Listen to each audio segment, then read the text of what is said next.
আমি তো কালকে অন্তত 7 থেকে 8 জায়গায় আমি শীতলা পুজোতে গেছিলাম। আমি সেখানে মা বোনদের সবাইকে আহ্বান জানিয়েছি যে আপনারা সবাই আসুন, আমরা একত্রিতভাবে আমরা মিছিলে হাজার হাজার লোক নামবো আমরা কালকে মিছিলে। আমিও তো হিন্দু সনাতন ধর্মের একজন মানুষ, আমিও নামবো, আমার পরিবার নামবে, আমার ভাই বোনেরা নামবে, আমার বন্ধু বান্ধবেরা নামবে, যারা আছে সবাই নামবে। এতে তো কোনো অন্যায় নেই।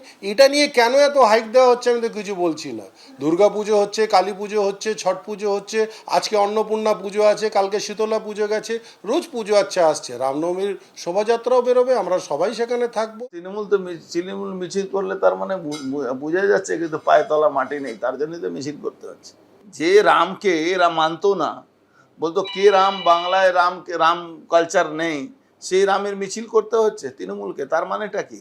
তার মানে বিজেপি কালচারটাকে মেনে নিতে হচ্ছে, তার জন্যই তো।